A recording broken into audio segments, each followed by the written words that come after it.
मित्रों, मैं पुनः आपके लिए लेकर आए हैं नोट्स, स्पेशल नोट्स जो बिल्कुल सेम टू सेम क्वेश्चन आपको एग्ज़ाम में रखे मिलते हैं। जो हमारे मित्र लगातार एग्ज़ाम देते हैं, ये चीज़ वही बता सकते हैं कि कितने इम्पोर्टेंट हैं। और जो लोग पहली बार दे रहे हैं उनके लिए तो मैं नहीं ये कह सकता कि उनके लिए कितने इम्पोर्टेंट हैं। जो देते रहते हैं उनके लिए वो खुद पता होगा कि एग्ज़ाम में क्वेश्चन क्या ये आते हैं कि नहीं आते हैं। तो इसका निर्धारण आप ही करिएगा। शुरू करते हैं वीडियो। उससे पहले रिक्वेस्ट, चैनल को लाइक सब्सक्राइब करें, दोस्तों के साथ शेयर जरूर करें। उसके अलावा आप हमारे चैनल से जुड़े रहें, टेलीग्राम चैनल को ज्वाइन कर सकते हैं, डिस्कशन मंच है वो खुला। तो इससे पहले हमने आपसे कई पॉइंट्स डिस्कस कर दिए थे। आज हम बात करने वाले हैं फाइलोजेनेटिक क्लासिफिकेशन की।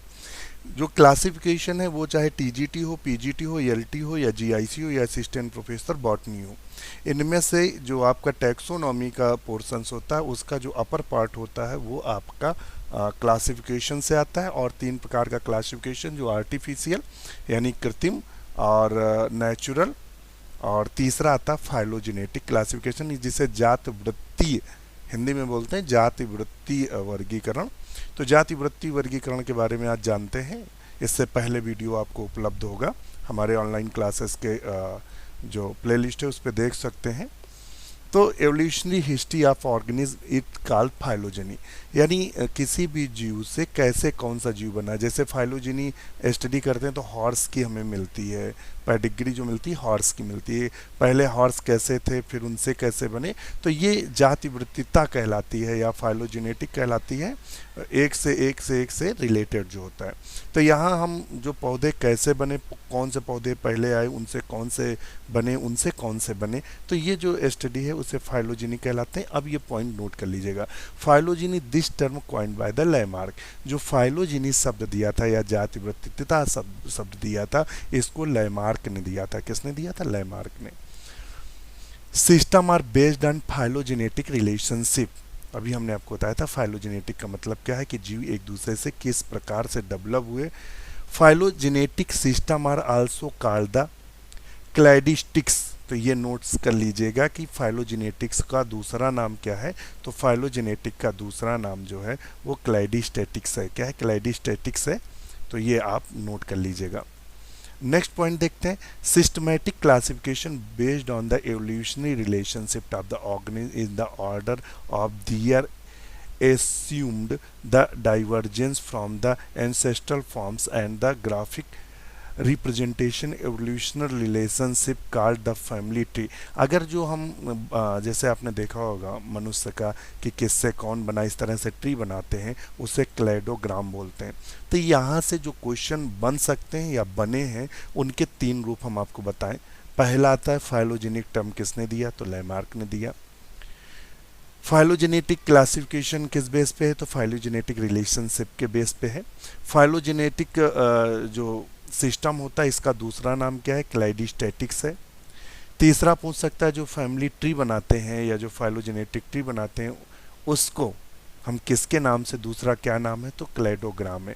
ये 3 से 4 क्वेश्चन इतने पैरा से बन सकते हैं। तो आप समझ सकते हैं ये पैरा आपके लिए कितना महत्वपूर्ण है। तो आप समझ गए होंगे। इसके अलावा अब ये जो फाइलोजेनेटिक क्लासिफिकेशन वो दिया किसने? तो Eichler and Engler firstly propose the phylogenetic classification. तो ये जो पॉइंट्स है ये हमारे असिस्टेंट प्रोफेसर वाले मित्रों के लिए, और जो एसीएफ और पीसीएस की तैयारी कर रहे हैं जो बॉटनी सब्जेक्ट लिए, ये उनके लिए कंपलसरी है। ये टीजीटी पीजीटी में पूछे जाने की इसकी संभावना कम है। एक्लियर और Engler first propose the phylogenetic classification. और टीजीटी पीजीटी एलटी जीआईसी और असिस्टेंट प्रोफेसर में जो पूछा जाने वाला क्वेश्चन है ये पूछा गया एंगलर और प्रेंटल जो हमारे सिलेबस में published the book Die Natürlichen Pflanzenfamilien, ये बुक उन्होंने लिखी थी। तो ये पूछते हैं एंगलर और प्रेंकल ने कौन सी बुक लिखी थी, तो बुक का नाम हमने बता दिया। कभी पूछ देते हैं कितने वॉल्यूम लिखे थे, तो 23 वॉल्यूम इस बुक के लिखे थे। ये क्वेश्चन बना हुआ है, ध्यान रखिएगा। और ये 1900 में ये क्लासिफिकेशन दिया गया था और बहुत सारे वैज्ञानिकों ने इसको अपनाया भी था। ये ध्यान रखिएगा। और इसमें बीजों, पुष्पों, फलों की जटिलता के आधार पर वर्गीकृत किया गया था। और यहाँ चूंकि नहीं दिया है मगर हम इसका आपको कॉन्सेप्ट बता दें कि इसमें इन्होंने क्या किया था कि फिनेरोगैमस प्लांट में पहले मोनोकॉटिलेडन्स एक बीजपत्री रखे, फिर उसके बाद उन्होंने द्विबीजपत्री रखे, सबसे लास्ट में जिम्नोस्पर्म रखे थे। जबकि जो नेचुरल क्लासिफिकेशन हम पढ़ते हैं आप बैंथम हुकर का, बैंथम हुकर ने गड़बड़ किया था, मोनोकॉटिलेडन, जिम्नोस्पर्म, तब डाइकॉटिलेडन। तो ये ध्यान रखिएगा, पूछ सकते हैं आपसे, क्वेश्चन बन सकता है या बना हुआ है कि इनका जो क्लासिफिकेशन था वो कौन से वैज्ञानिक हैं जिन्होंने पहले मोनोकॉटिलेडन्स रखा, बाद में डाइकॉटिलेडन्स रखा, और तीसरे कंडीशंस में यानी डाइकॉटिलेडन्स रखा और तीसरे में उन्होंने जिम्नोस्पर्म रखा। तो वो कौन से थे? एंगलर और पेंटल। ये टीजीटी, पीजीटी, एलटीजीआईसी के सिलेबस में, इसलिए इसको हम ज़्यादा प्रकाश आपको इस पे डाल रहे हैं। और यहाँ से एक और क्वेश्चन बन सकता है या बनने की संभावना है कि इनमें से मोनोक्लमाइडी जो है वो उन्होंने प्रिमेटिव माना है, सबसे आद्य माना है, यानी सबसे पुराने माना है। तो यहाँ से ये क्वेश्चन बन सकते थे। अब later well developed phylogenetic system classification Hutchinson ने दिया था, टिप्पो ने नहीं दिया था, तख्ताजन ने दिया था। तो हचिंसन का क्लासिफिकेशन टीजीटी, पीजीटी, एलटी और जीआईसी में के क्वेश्चन इससे पूछते हैं। तो इसकी डिटेल यहाँ थोड़ी नहीं हम उपलब्ध करा पा रहे हैं, मगर हम आपको ओरली दे रहे हैं। आप पेन कॉपी लेकर इसकी डिटेल को अपने अकॉर्डिंग लिख लीजिएगा। तो जब हम बात करते हैं किसकी, हचिंसन्स की, तो थोड़ा सा कन्फ्यूज़न में हम आपको बता गए हैं। एंगलर पेंटल ने 1900 में नहीं दिया था। कब नहीं दिया था? 1900। इन्होंने अपना, हाँ ठीक है, 1900 में दिया था। अच्छा, अब हम बात करते हैं हचिंसन्स की। तो हचिंसन ने भी फाइलोजेनेटिक क्लासिफिकेशन दिया था, ध्यान रखिएगा। और इन्होंने फ्लावरिंग प्लांट को दो भागों में बांटा था, जिम्नोस्पर्म और एंजियोस्पर्म में। यहाँ से एक क्वेश्चन और पूछता है, और क्वेश्चन जो पूछता है वो कौन सा क्वेश्चन है कि इनकी पुस्तक कौन है। ये क्वेश्चन आया है, हूबहू आया है। तो फैमिलीज ऑफ फ्लावरिंग प्लांट लिख लीजिएगा, फैमिलीज ऑफ फ्लावरिंग प्लांट इनकी पुस्तक है, फैमिलीज ऑफ फ्लावरिंग प्लांट। तो आप समझ गए होंगे कि फैमिलीज ऑफ फ्लावरिंग प्लांट इनकी पुस्तक है, किसकी? हचिंसन्स की। हम बात इनकी कर रहे हैं, हचिंसन साहब की। दूसरा, यहाँ से एक और क्वेश्चन बनता है कि इन्होंने कितनी फैमिलीज में बांटा है। तो 411 फैमिली में हचिंसन ने विभाजित किया अपने पूरे क्लासिफिकेशन को। ध्यान रखिएगा, 411 फैमिली में इन्होंने पूरे क्लासिफिकेशन को अपने विभाजित किया है। तो इतने ही क्वेश्चन यहाँ हचिंसन से बनते हैं, और जो एंगलर पेंटल से बने उनकी भी हमने आपको बात बता दी है। तो पूरी आपको डिटेल उपलब्ध करा दी है। नेक्स्ट, हाँ, अब आता है kingdoms of the life. 2 kingdom system किसने दिया था? ध्यान रखिएगा, ये क्वेश्चन खूब बनता है, 2, 3, 4, 5, 6। और इस बार जो 2019 में क्वेश्चन आया था, तो 7 किंगडम सिस्टम किसने दिया था, ये क्वेश्चन रखा था। 2019 का सॉल्व पीजीटी यूपी का पेपर पढ़ा है, प्लेलिस्ट में आप देख सकते हैं। तो 2 किंगडम क्लासिफिकेशन जो यहाँ से क्वेश्चन बनता है वो है Linnaeus classified all organism into 2 kingdom. तो आपसे पूछ सकता है 2 किंगडम क्लासिफिकेशन किसने दिया? तो 2 किंगडम क्लासिफिकेशन किसने दिया था? तो वो दिया था लीनियस ने। किसने दिया था? लीनियस ने 2 किंगडम क्लासिफिकेशन हमारे लीनियस ने दिया। किंगडम प्लांटी और किंगडम एनिमेलिया में विभाजित किया। यहाँ से बस इतना ही आपके लिए इम्पोर्टेंट है। पूछ सकते हैं दिया किसने और किस में विभाजित किया, बस यहाँ से ज़्यादा कुछ नहीं पूछते हैं, 2 पॉइंट्स पूछते हैं। अब यहाँ से आता है 3 किंगडम सिस्टम किसने दिया। तो अर्नेस्ट हैकेल ने 3 किंगडम सिस्टम दिया था। ये क्वेश्चन पूछा गया है, अर्नेस्ट हैकेल ने 3 किंगडम सिस्टम दिया।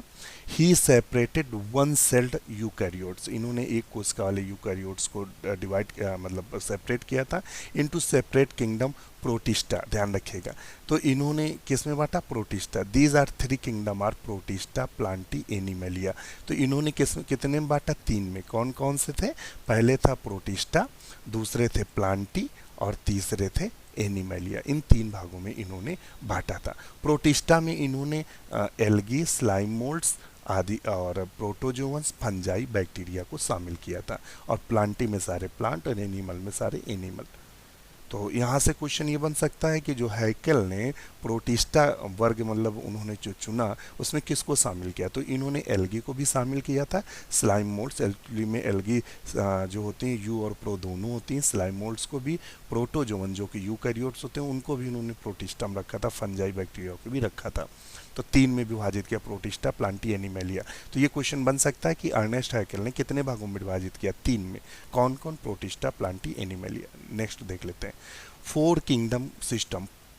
फोर किंगडम सिस्टम किसने दिया था, तो प्रपोज द कोपलैंड। ये क्वेश्चन बना हुआ है कि फोर किंगडम क्लासिफिकेशन किसने दिया, तो कोपलैंड ने दिया था। और इन्होंने नया एक किंगडम बनाया था, मोनेरा, एक नया किंगडम बनाया Monera, for the all A cellular prokaryote. जितने भी ए सेलुलर थे उनको उन्होंने मोनेरा में रखा। इनका ये वाला है किंगडम, मोनेरा, प्रोटिस्टा, मेटाफाइटा। तो ये क्वेश्चन बन सकता है कि मेटाफाइटा अपने क्लासिफिकेशन में किसने दिया, तो किसने दिया था, कोपलैंड ने। और मेटाजोआ, तो मोनेरा में इन्होंने प्रोकैरियोट्स को रखा, और प्रोटिस्टा में सिंगल सेल यूकैरियोट्स जैसे कि प्रोटोजोवन, सेल्गी और फंजाई रखा। और मेटाफाइटा में, फाइटा शब्द लगा तो इन्होंने प्लांट रखा। मेटाजोआ, जोआ में लगा हुआ है जू, जू का मतलब होता है एनिमल, तो इन्होंने एनिमल रखा। बस यहाँ से इतना ही पूछ सकते हैं। अब यहाँ से Copeland use the term Mycota and Monerans. देखने माइकोटा और मोनेरेंस कभी क्वेश्चन पूछ सकता है कि वो कौन सा वैज्ञानिक है जिसने पहली बार माइकोटा शब्द दिया। माइकोटा शब्द किसके लिए यूज़ करते हैं, तो प्राय हम माइकोटा शब्द को फंगस के लिए यूज़ करते हैं। तो वो किसने दिया था, तो कोपलैंड ने माइकोटा और मोनेरेंस यानी मोनेरा शब्द दिया था। किसने, कोपलैंड ने, ध्यान रखिएगा। और डॉर्टी यूज द टर्म मोनेरा। मोनेरन, देखिए कोपलैंड ने मोनेरन शब्द दिया था और मोनेरा शब्द जब पूछे तो डॉर्टी ने दिया था मोनेरा शब्द। तो दोनों में अंतर देख लीजिएगा, क्वेश्चन बन सकते हैं। 110% इंपॉर्टेंट आपको उपलब्ध कराया जा रहा है।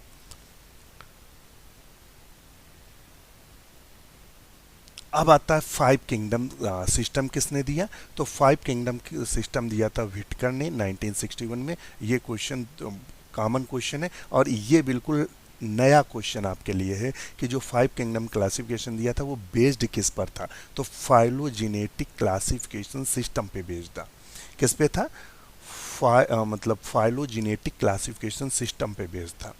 Complexity of cell structure, prokaryotes और eukaryotes, complexity of organism, thallus organisation, mode of nutrition और इकोलॉजिकल रोल ऑफ ऑर्गेनिज्म और फाइलोजेनेटिक रिलेशनशिप, इस बेस पे इन्होंने दिया था।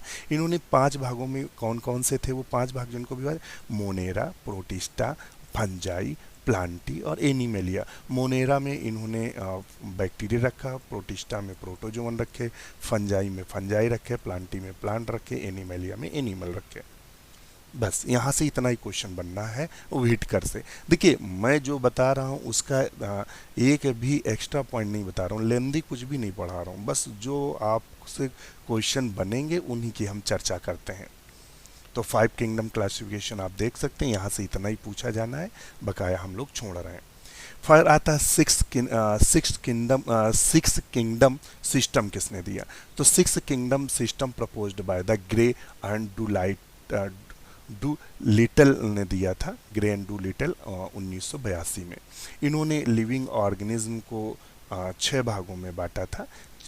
प्रोकैरियोट्स को इन्होंने 2 भागों में बांटा है, आर्कियोबैक्टीरिया और यू बैक्टीरिया। आर्कियोबैक्टीरिया हम तो जानते हैं कि सबसे ओल्ड बैक्टीरिया रखे जाते हैं, और यूकैरियोटा को इन्होंने प्रोटिस्टा, फंजाई, प्लांटी, एनिमेलिया 1, 2, 3, 4, 5 और 6, तो इन्होंने ये इस प्रकार से 6 भागों में विभाजित किया। मुख्यतः कितने भागों में बांटा, 6 किंगडम क्लासिफिकेशन में यू बैक्टीरिया और आर्कियो बैक्टीरिया, यानी प्रोकैरियोट्स को इन्होंने 2 भागों में बांटा, आर्कियो बैक्टीरिया, यू बैक्टीरिया। और प्रोकैरियोट्स को 2 भागों में, आर्को बैक्टीरिया और यू बैक्टीरिया। और यूकैरियोट्स को प्रोटिस्टा और फंजाई, प्लांटी और एनिमेलियम विभाजित किया है। ध्यान रखिएगा। डोमेन सिस्टम, ये भी क्वेश्चन पूछा गया है, डोमेन सिस्टम अति इंपॉर्टेंट है। डोमेन सिस्टम किसने दिया था, तो डोमेन सिस्टम जेनेटिक कैरेक्टर के आधार पर बेस्ड है। इन्होंने इस पे क्या देखते हैं, 16S RNA के बेस पर, 16S RNA जो होता है हमारे RNA में, उसके बेस पर कार्ल हुजेस ने प्रपोज किया था डोमेन सिस्टम। इन्होंने 3 भागों में बांटा था, आर्किया, बैक्टीरिया और यूकैरिया, आर्किया आर्की, बैक्टीरिया और यूकैरिया, 3 भागों में विभाजित किया, तो उसे डोमेन सिस्टम बोलते हैं। तो क्वेश्चन बन सकता है डोमेन सिस्टम किसने दिया, तो कार्ल वुल्स ने दिया था। और इन्होंने कितने भागों में बांटा, 3, आर्की, बैक्टीरिया और यूकैरिया। इन्होंने लिविंग ऑर्गेनिज्म को 3 भागों में 3 डोमेन्स में विभाजित किया। बस यहाँ से इतना ही इंपॉर्टेंट है। एक क्वेश्चन यहाँ से ये बनता है कि डोमेन सिस्टम किसके बेस पर है, तो 16S आरएनए के बेस पे है, 16S आरएनए के बेस पे है। और किंगडम ऑफ मोनेरा की बात नेक्स्ट करेंगे। इसके अलावा एक क्वेश्चन यहाँ से तो थोड़ा सा आप यहाँ आप देख लेंगे कि 7 जो किंगडम क्लासिफिकेशन 2019 में भी पूछा गया है, 7 किंगडम क्लासिफिकेशन, और ये पूछा गया था कि किसने दिया, तो बाय कैविलियर स्मिथ ने मतलब जो आंसर की थी उसमें कैविलियर स्मिथ को सही माना गया। और ये उसके 7 भाग हैं, प्लांटी, एनिमेलिया, प्रोटोजोआ और क्रोमिस्टा, फंजाई, यू बैक्टीरिया और आर्कियोबैक्टीरिया। तो ये 2019 में ये क्वेश्चन बना है, इसलिए हमने आपको बताया 7 किंगडम क्लासिफिकेशन जो कैविलियर स्मिथ ने दिया है, ध्यान रखिएगा। तो अब बस इतना ही यहाँ से पूछा गया, 7 क्लासिफिकेशन किसने दिया, कैविलियर स्मिथ ने दिया, और ये इनके भाग हैं। तो दोस्तों आज के लिए इतना ही, इसके आगे का वीडियो आपको फिर उपलब्ध कराएंगे। इसी के साथ नमस्कार। वीडियो कैसा लगा कमेंट जरूर करिएगा।